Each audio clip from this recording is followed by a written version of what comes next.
Am I audible to everyone? Sir, अच्छा. Am I audible? Waste of money. అయితే good అని చెప్పారా?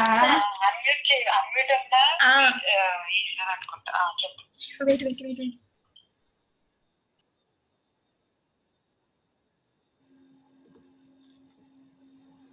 Am I audible to everyone? Yeah. Okay, done.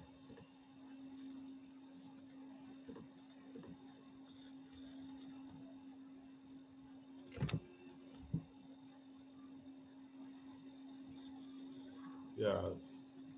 Still 50% of the students need to join. The time is 9:01.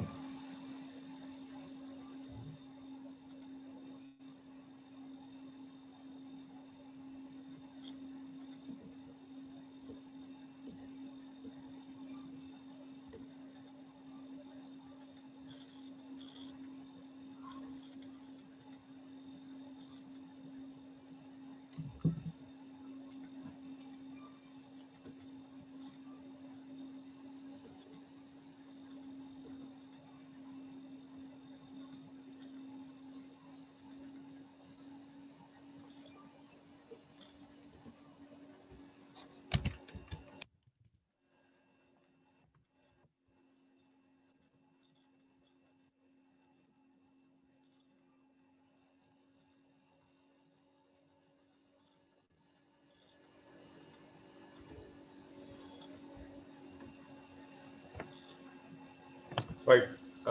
Waiting for the remaining people is meaningless. What we will do is we cannot wait like this till they enter all the people because even now also 33 members need to join. So what we will do is we will lock the meeting once we start it. So that kind of process we are going to adapt from tomorrow or day after tomorrow onwards because it kills our time. We need to discuss an important aspect without wasting our valuable time. So waiting for 1 or 2 minutes, it is okay, but still 30 people, 40 people need to join. So it is not a meaningless process of waiting for them till they enter. Okay, right. So let us start today's session. In the previous class, what we have discussed is generic classes and generic methods. So where we can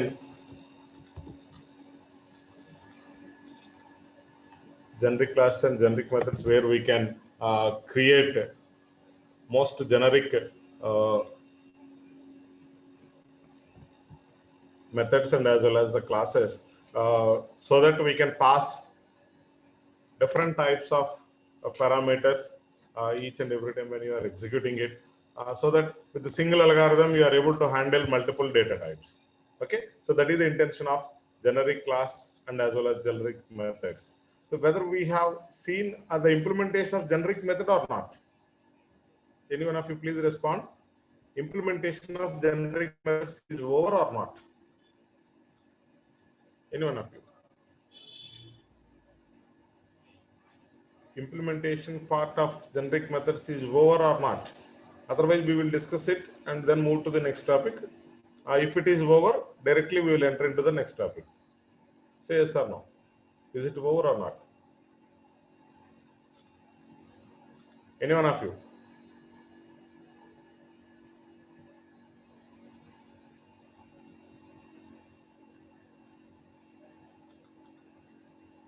Shall I discuss the generic methods once again, the implementation part, or shall I move to the next one?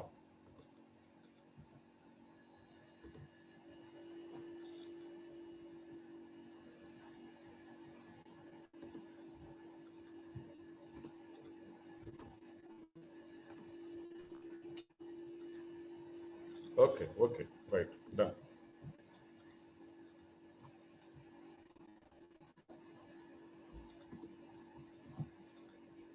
Now, so the generic methods, usually a method will accept the parameters of different data types. So if you define it as a generic method, what it will allow you is you can pass different types of arguments each and every time. When you are passing different data types, you need not perform typecasting because compiler will take care of typecasting and all. Typecasting in the sense, when you are converting one data type into another data type, you are supposed to inform to the compiler, this is the way I'm going to convert it. So in the case of generic methods, the compiler will take care of your typecasting process. So you need not worry about the typecasting. Directly you can define what are the various data types which you want to submit, which you want to transfer as an arguments to the method, so that you need to be decided and you can pass it. So now let us see the implementation part of the generic methods, what way we can implement and what way it was executed. We will see with the help of an example.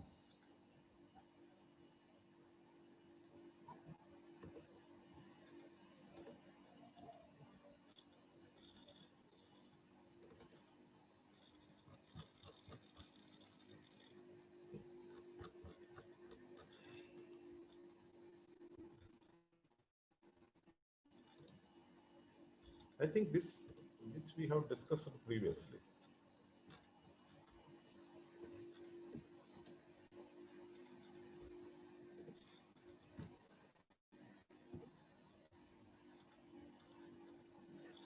Yeah. So this is an example program which illustrates how you are going to implement the generic method. Here nothing is there. Just I want to print. I was defined a generic method which is meant for displaying the contents of array. Displaying the array elements. That's it. So that is the purpose of this generic method.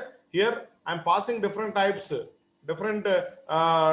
arrays as an arguments to this method, and this method will be printed the contents of that particular array which I was supplied as an argument. Now you can observe here E, as I told you, E is nothing but an element. E represents an element and input array. Okay, so this for loop is meant for displaying the elements of the array. Okay.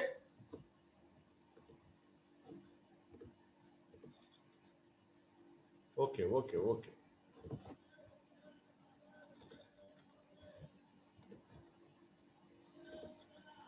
Now, is it visible or not?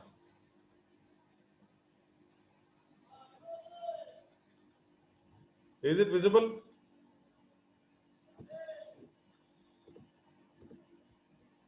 Okay. Right. All right.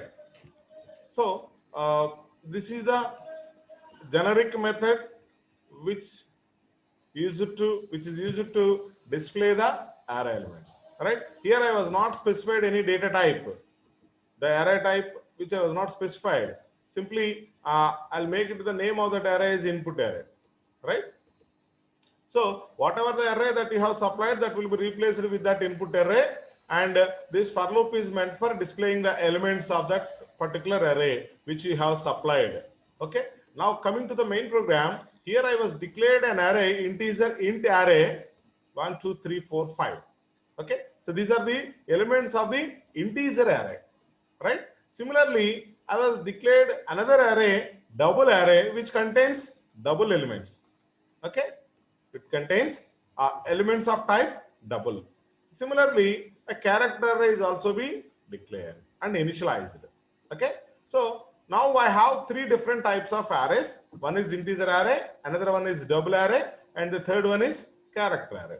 Now, what is my job is, I need to pass all these three arrays without specifying anything or without modifying anything. I am able to pass it to the generic method, and with the help of that method, I am able to display the contents of that array. Is it clear or not? So now let me pass the first array. So system.out.println array integer contains. So here I am passing integer array, print array of int array. Okay. So this int array is replaced with the input array, and the contents of that particular array is going to be displayed with the help of these two statements, for loop and the println statement. Right. Next time, after completing this particular task, that means after displaying all the elements in the integer array, okay, now control will be moved to the next statement, that is double array. Okay, here I am passing double array as an argument. So in the previous case, int array is replaced with input array. Now in this present case, the double array is going to be replaced with the input array. Okay, so with the help of this particular code, we are able to display the contents of double array. Similarly, the character array also. So third one, which I am passing it as a argument, character array. Char array will be passed as an argument to the generic method. Okay, so in all the cases, what happens? Three different types, three different data types of the element arrays are supplied as an arguments. Generic method will accept type parameters as an argument. Type parameters, here the E, type parameters as an argument. So you can pass different data types. So and one more important point here you can observe is, no way or anywhere in the definition of the generic method we are not specifying any typecasting mechanism. Even we do not write even single statement regarding typecasting, right? So there you can understand the power of generic method. Okay, without writing or without casting. Okay, and even we cannot write typecasting for each and every element also, at least. Okay, so without performing the typecasting operation, we are able to pass different arguments to the generic method, and whatever the code that you have developed within it, with the help of that code, you are able to perform certain operation on that array. In our case, we just simply write code to display the contents of the array only. So that is the reason when we are passing integer array, that particular generic method will display the contents of integer array, and so at the same time when you are passing double array, also the same code will try to display the contents of the double array and as well as character array. Now let us see, after executing this program, what we are supposed to get the output. First one is array integer array contains all the elements need to be displayed 1 2 3 4 5, and next array double array contains, it need to be displayed 1.1 2.2 and 3.3 and 4.4, right? Similarly, third one, array character array contains all the elements which are present in the character array. So let us see whether it got the same output or not by executing this program. So now you can understand you can observe the output. Array integer array contains 1 2 3 4 5. These are only the elements which we are stored at the int array. Okay, and similarly the float array, double array. Double array contains 4 elements. Okay, 1.1 2.2 3.3 4.4. These elements are printed here itself.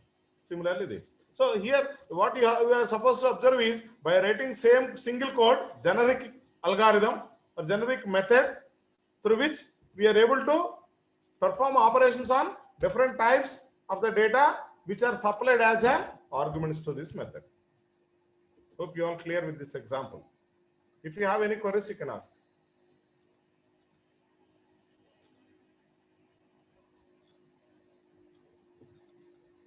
Anybody? You have any query? Okay, done. All right. So this is about the generic methods. Don't worry about, we'll write plenty of generic methods while writing big data programs, right? So you just remember the concept. What exactly the generic method, what we can do with that. So that is the most important point you are supposed to remember. Okay, what is generic class, what is generic method, what we can do with that, what are the rules and regulations that we are supposed to follow while applying this concept. These things you are supposed to remember. That's it, right? Now, so that is about generic classes and generic methods. Now let us move to the next topic, is wrapper classes. That is also an important concept in terms of big data. All right. So as we have discussed in the first class, while discussing the syllabus, a wrapper class is a class which allows you to convert the primitive data types into objects. Primitive data types. Primitive data types in the sense predefined data types. What are the predefined data types in Java? like int, byte, char. So these are all short, int, long, double. These are all the predefined data types in Java. So with this wrapper class mechanism, we are able to convert those predefined data types into objects. So that is our intent. Why we need to convert the predefined data type into objects is majority of the collection classes requires, or majority of the collection classes, they are able to process only the data in the form of objects.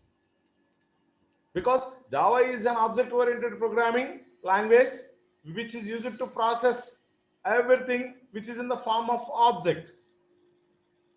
Okay, so that is the reason we need to convert. Sometimes there are many situations which forces you to convert the predefined data types into objects in order to utilize the power of that particular class. For example, array list. Array list will allow you to store the information which is in the form of objects only. So when we want to perform certain operations using array list, what you have to do, you need to store the elements in object format, but you have your original input is in the form of a predefined format, predefined data type. So what you have to do, you cannot store the predefined data type into array list. So what we have to do, you need to convert it. So for that purpose, this wrapper class mechanism will be used, right? Wrapper classes are those whose objects, wrapper class objects wraps a primitive data type within them. So for each and every primitive data type, there is an equivalent class which is defined in Java. Okay, so java.lang package, Java provides a separate class for each of the primitive data types, namely byte, character, double, integer, float, long, short. So for each, I'll show you the table, what is the primitive data type and what is its equivalent class. So I'll show you in the table in the next slide. Okay. Until then, you just remember that for each and every primitive data type, there exists a equivalent class in java.lang package. So at the time of the next point is, at the time of instantiation, these class apps accepts primitive data type directly or in the form of string. Okay, they will accept directly, they will accept it, and they will internally they will be converted it into objects. Okay, so wrapper classes provides methods to convert primitive data types within them to string objects and to compare them with other objects. Except character class, remaining all will accept the input in the form of strings. All of you should remember, this is an important point. Except character, remaining all the classes accepts string as string data or string object as an input. That is very important point. All right. Using wrapper classes, you can also add primitive data types to various collections objects such as array list, hash map. As I told you, array list will accept you only the objects, right? So like that, whenever if you are performing certain operations with the collections objects, you are supposed to convert your primitive data into object. So in that case also, it will be useful for you. And what is now let us see what is the need of these wrapper classes. Okay, they convert primitive data type into objects, which we have already discussed. Okay, and coming to the second point, the classes in java.utility package handles only the object, and hence the wrapper classes help in this case also. So java.utility package contains the classes and interfaces of all the collection framework. So up to now we have discussed so many collection classes and interfaces like sets, queues, linked list, sets, maps. These all are available at java.utility package. So which needs only it is able to process only objects. So there, if you want to apply or if you want to use any one of the collection interface or the class, you are supposed to convert your primitive data into objects. Next, data structures in the collection framework such as array list. This already we have discussed, right? An object is needed to support synchronization in multi-threading. Synchronization in multi-threading, as you all aware of it. You just studied in OS and as well as regarding this multi-threading and synchronization. All right. And the important point, another important point is serialization.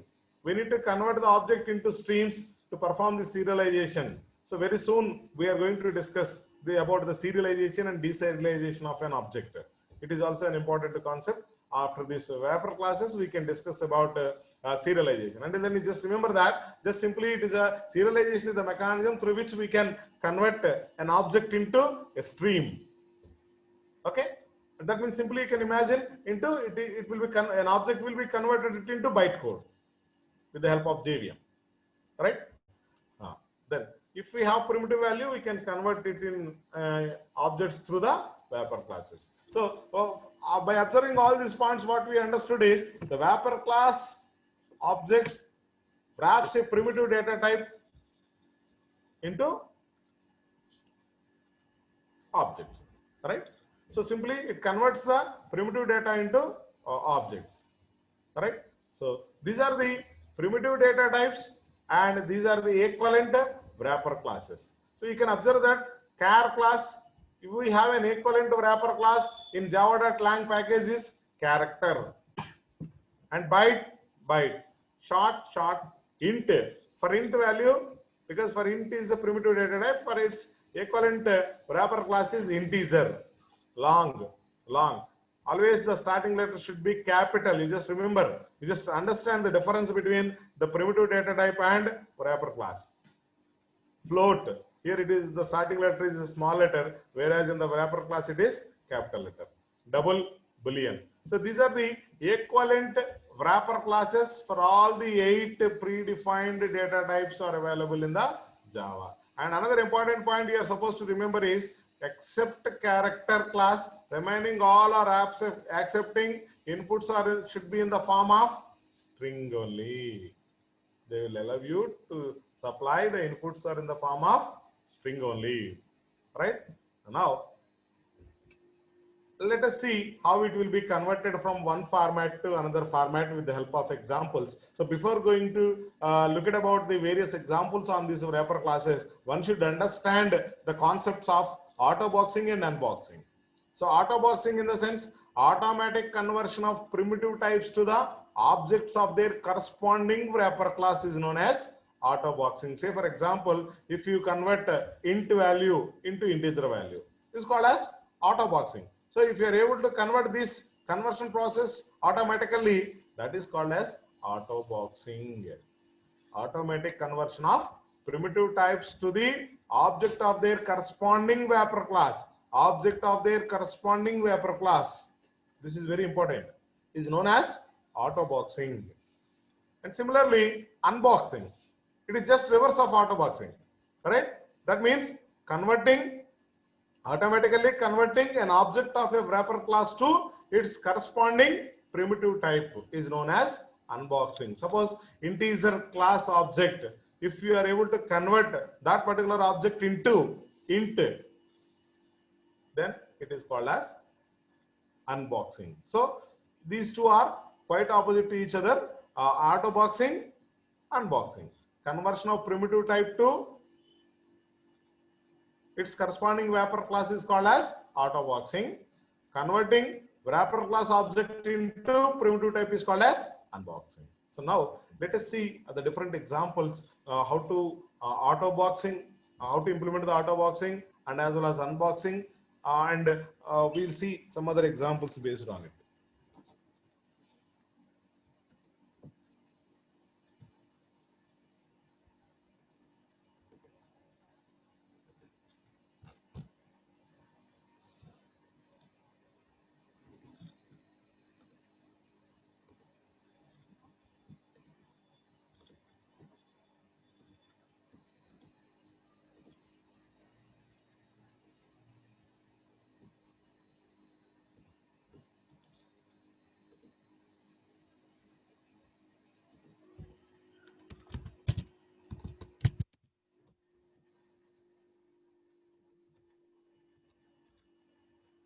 Right. This is a simple example how to implement auto boxing.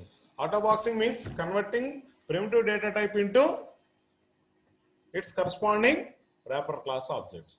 Now let us see, here I was declared a variable ch of type character, okay, and character a is equals to ch. Auto boxing primitive to character object conversion. So here I was assigned the value of ch to an object of, here A is an object of character wrapper class. Character wrapper class. Whereas the value of ch is equals to small a. Right? So array list integer, array list is equals to new array list of integer. Here you can observe that array list dot add is equals to 25. Right? So here 25 is the primitive value that will be added to the array list. As I told you, array list will allow you to store the information of type objects. Here it allow you array list array allow you to store the objects of integer class only. Okay, here the 25 is an integer. You might have a little bit confusion, sir. What is the difference between int and integer here in the case? Only the thing is it won't apply on values. Okay, just it will be converted it into object. The 25 is going to be converted it into integer object. Okay, so that you are able to store those value into the collection interface array list. All right, so we just simply try to print that value. Okay, so this is an example of how we are going to be assigned those values, and this is another example where we can add an integer value to this one. Similarly, you can add anything without writing any typecasting. So here you may not write the statement like which I am going to store it as an object, because usually we are supposed to write type conversion mechanism, the type which you are going to be converted into. So here it is a normal variable for which I am supposed to assign it to this particular object. So that is the reason what we have to do. You are supposed to write the type conversion mechanism here, sir. But without writing anything, you are able to store these values, right? So let us see how it will be executed. So you got the output or not? 25. So here you may not observe the difference, or if you directly write the statement of system.out.println of 25, it will be printed. But the thing is, here it was converted it into an object of the integer class, and then it will be stored into array list. So in the array list of index 0, we are storing this 25. All right. Like that, you can add any number of elements. Say for example, a array array list dot add of 45. Right? If you write it as a 1, because the index of this particular element is 1, so you will get the 45 as an output. So here we will try to print the elements which are present in the array list. Okay, where by adding this primitive data type. Okay, so this is about auto boxing. Now let us see unboxing.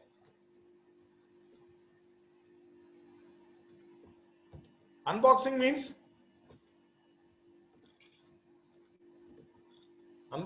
converting of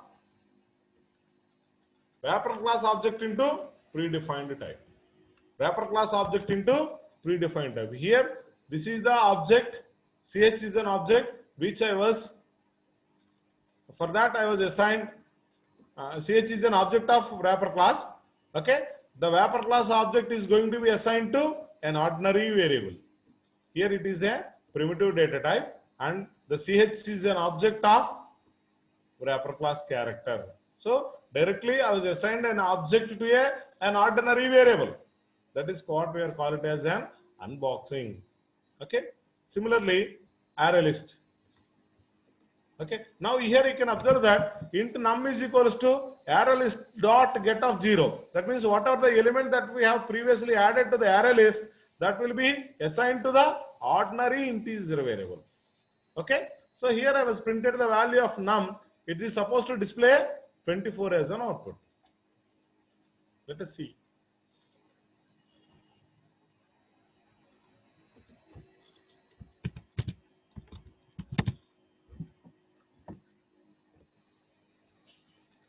So here the 24 is the value of num. From where we got it? We got from the array list.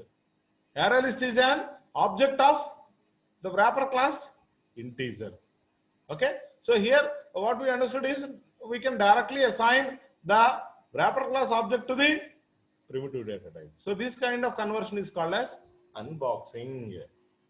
Okay, this kind of mechanism is called as unboxing. I think your screen is not visible. Okay. Yeah. Right. So now this is the way we can we can apply the concept of auto boxing and unboxing. Wherever you require this kind of mechanism, you go with the wrapper classes. We did not change even single line of code. Whatever the general way we are using, we used it. So only the thing is, if you want to define an ordinary variable, you should go with the primitive data type. You want to make it as an object, you should go with the wrapper class object. That is only the difference. We will see another example based on this auto wrapping and unwrapping. Wrapping and unwrapping. Wrapping in the sense auto boxing, unwrapping in the sense unboxing. We will see another example. In the single program, we will see all the two operations.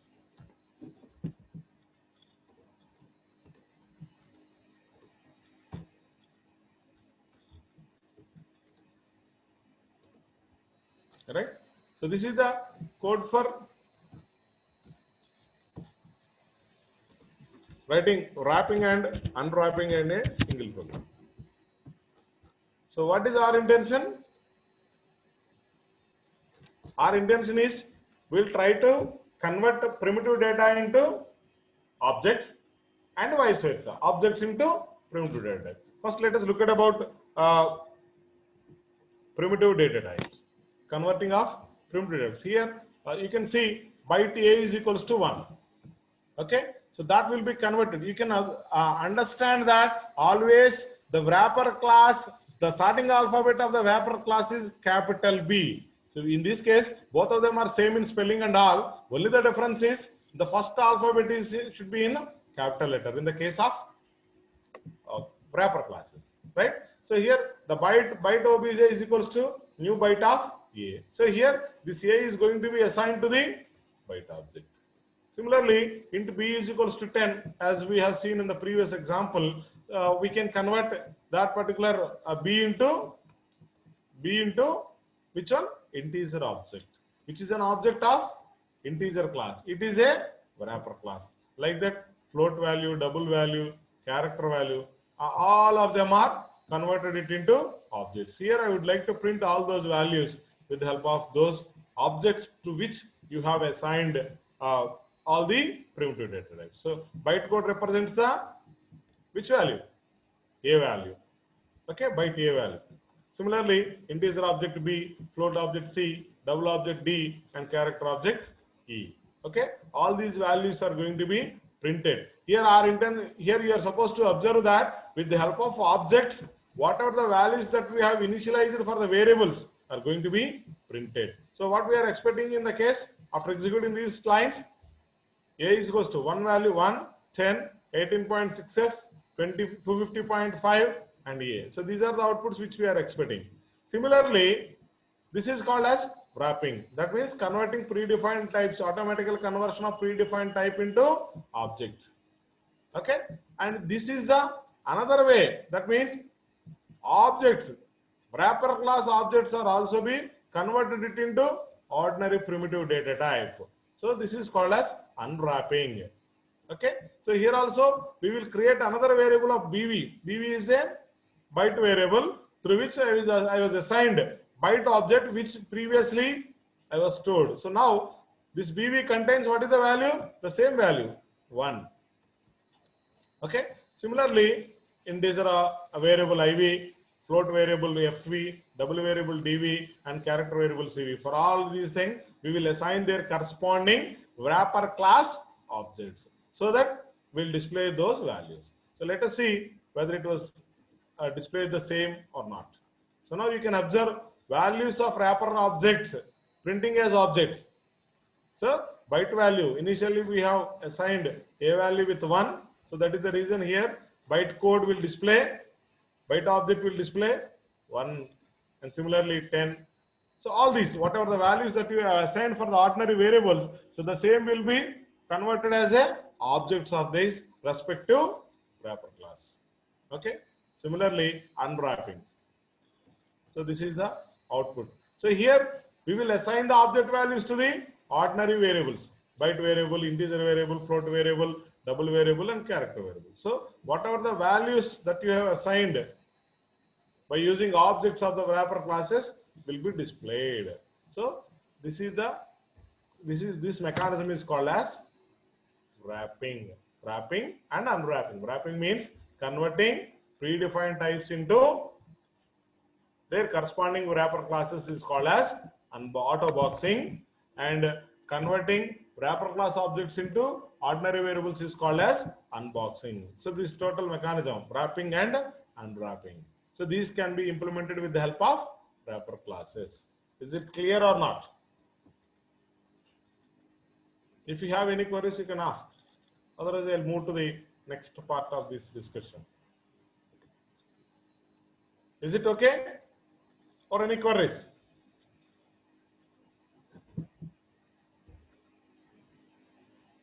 Okay. Okay. Now, so another important and the last topic of this unit is serialization. Concept of serialization. Serialization and deserialization in Java. So serialization is a mechanism of, even in the previous discussion also, which we have started serialization. Serialization is the mechanism of converting the state of an object into a byte stream.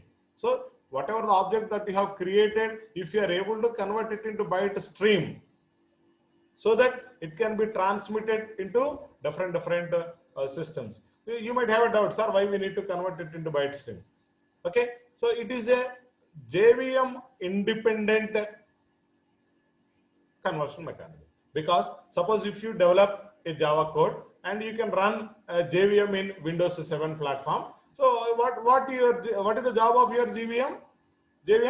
Java Virtual Machine. Simply it converts your code into byte code. So whatever the code that you have written, that you have supplied for the JVM will convert it into byte code. Okay, the same byte code you can carry it and you can run it on any other platform, because Java is platform independent.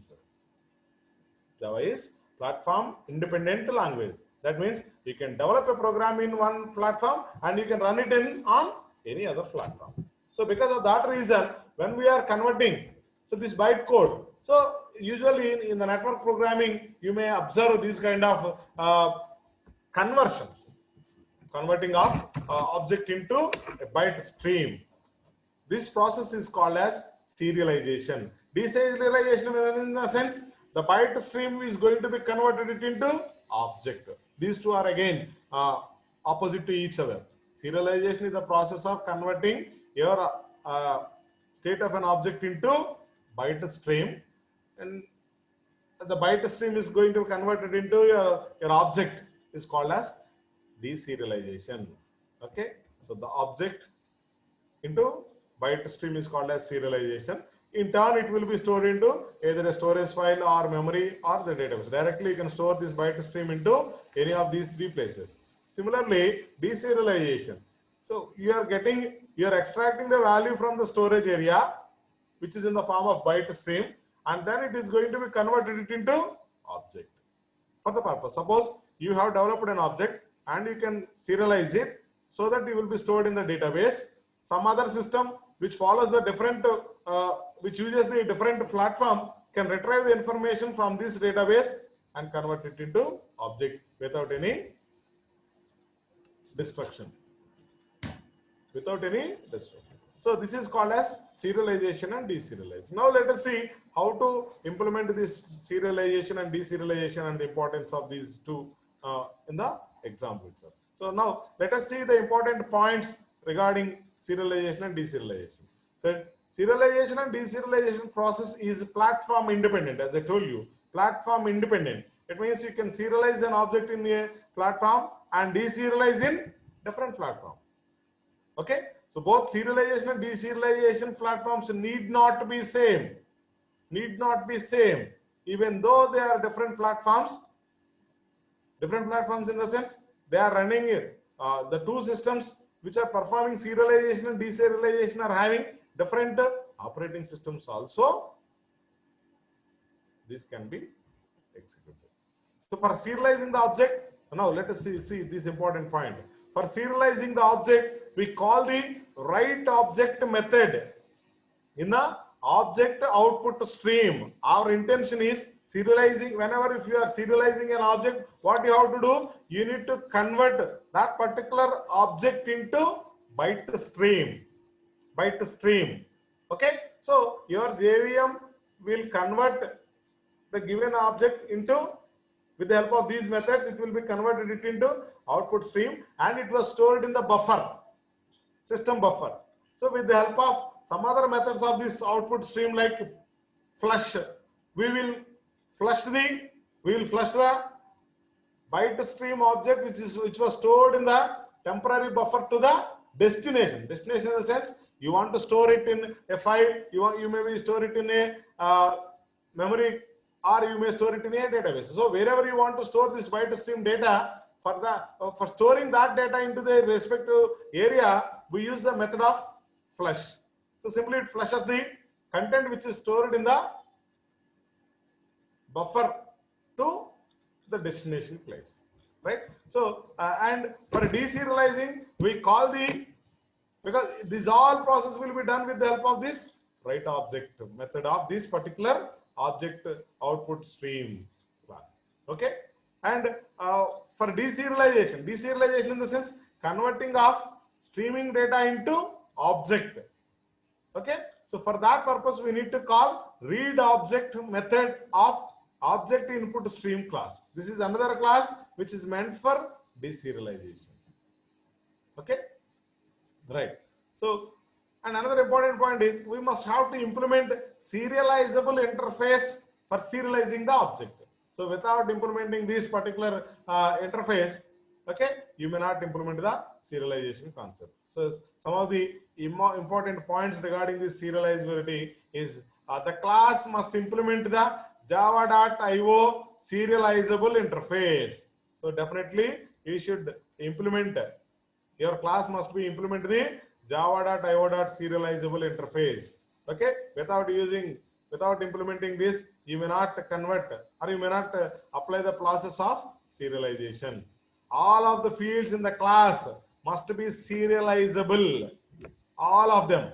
And each and every, the whole part of the class should be converted it into data byte stream. Okay, if a field is not serializable, it must be marked as transient. Transient in the sense temporary. A person who is staying for a short period of time and then leave. So that the entire situation we can call it as a transient. So in our case, whenever if all the fields of the class should be serializable. If any exceptional cases, if you forget or if you remove a particular field is not serializable, means it should, if a field is not serializable, it must be marked as a transient. That means you just informs to the JVM like this is a temporary variable, this is not the part of this class, this may be available here for only a short period of time, rather it may not appear in the class. In such a way, you just pass some information to that.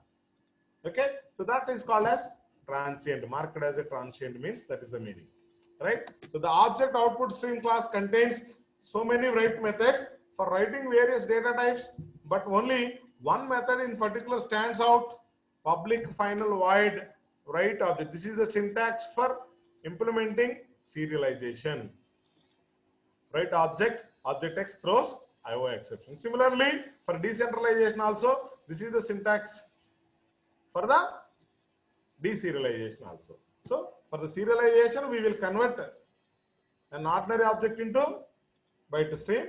In the deserialization, we'll extract the byte stream from the place where it was stored and it will be converted into an object.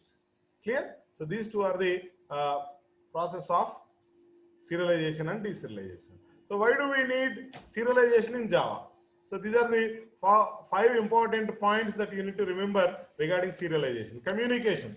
Serialization involves the procedure of object serialization and transmission, right? Here we will serialize in the sense we are converting it into byte stream, and then with the help of flush method we'll store it into the destination place, where destination place means where you want to keep this byte stream data, whether it may be in a text file, or it may be in a memory storage area of your system, or it may be a database which is available at some other place. Okay, so whatever it may be, here we will perform the two different operations, serialization and transmission. That means with the help of this you are able to communicate, you are able to share your object with your system to some other system, right? This enables, so that is the, this enables multiple computer systems to design, share and execute objects simultaneously, right? So you can create any number of objects and you can ask them to store somewhere. In such a way you can communicate your object with some other systems. And caching, the time consumed in building an object is more compared to the time required for deserializing it.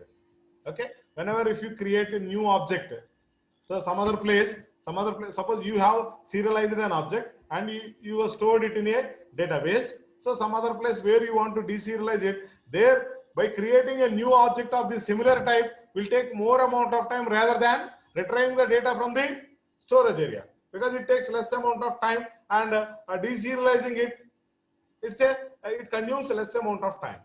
So that is the reason serialization minimizes the time consumption by catching the giant objects. Okay, and a deep copy, cloning process, cloning in the sense make it as a duplicate copy. Cloning is a process is made simple by using serialization. An exact replica of object is obtained by serializing the object to a byte array, as we have discussed, and then deserializing. This is, so with the help of this serialization and deserialization, we are unable to change. You may not change any part of that byte. Simply we are changing the format from object to byte stream and byte stream to object. That's it. Okay. So when we are deserializing, whatever the way that the object is available before serialization, you got the same. Of course, we will see in the example whether it is correct or not. And now cross JVM synchronization. As I told you, it is a platform independent. So what, irrespective of the platform where you have applied the serialization, okay, you can also deserialize it within a different platform without any problems.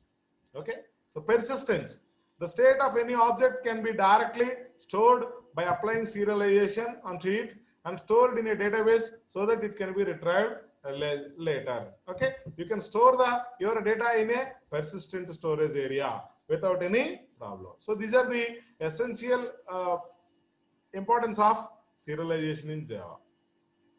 And how do we serialize an object? Of course, we have discussed all the points. Once again, we will look at it. A Java object is serializable if and only if its class or any of its parent class implement either java.io.serializable, java.io.serializable, as we have discussed somewhere. I think it should be serializable. The class must implement java.io.serializable interface. Okay, so the parent class or that particular class should be implements the java.io.serializable interface. Okay, or it's sub interface. Okay, in the serialization process. Okay, this we have discussed in the previous exam slides. Now let us see the implementation part of serialization.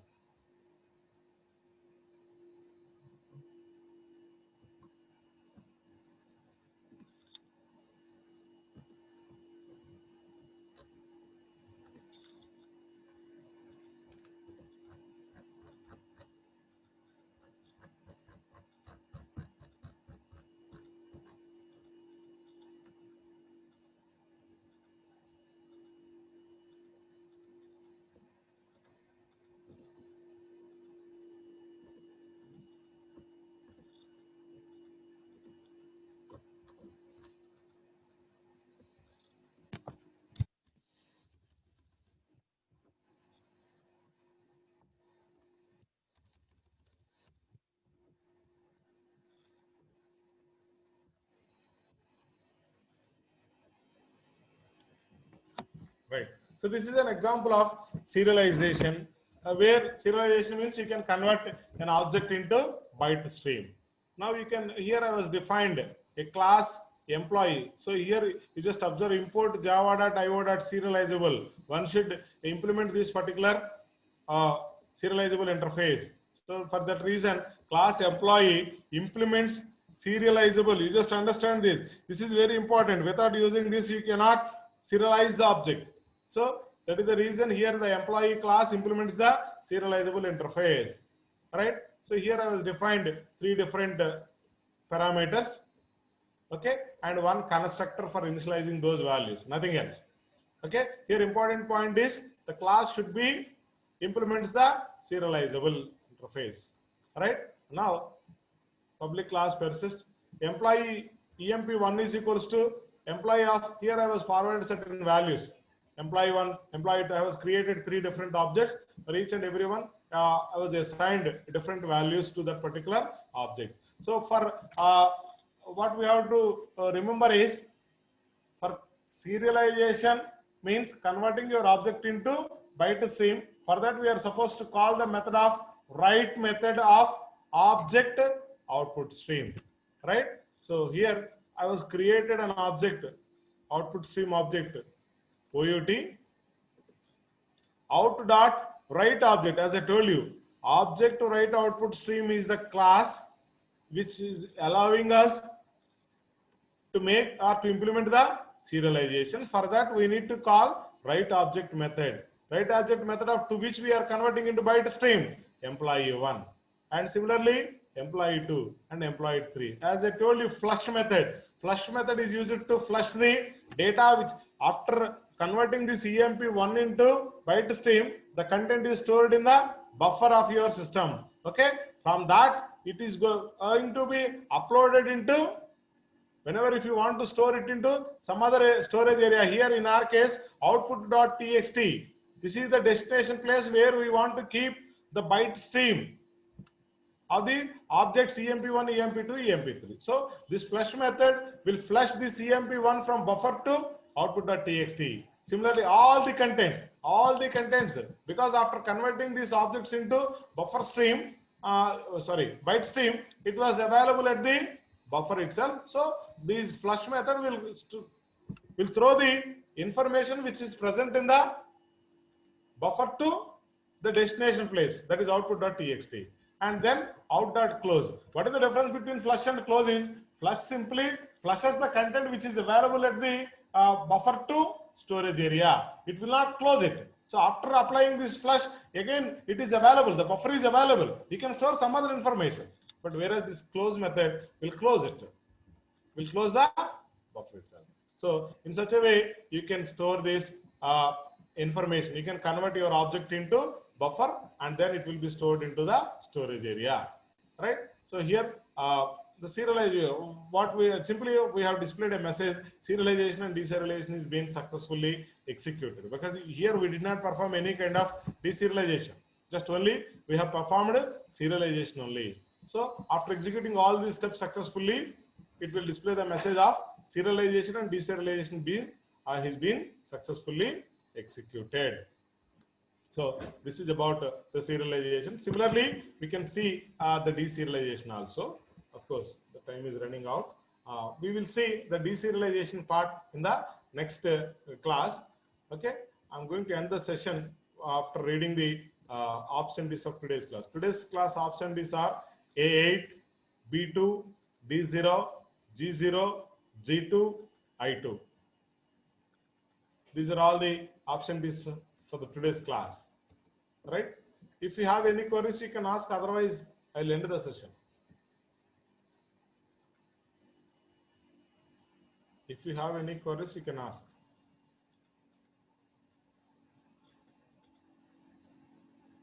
Right. So, okay.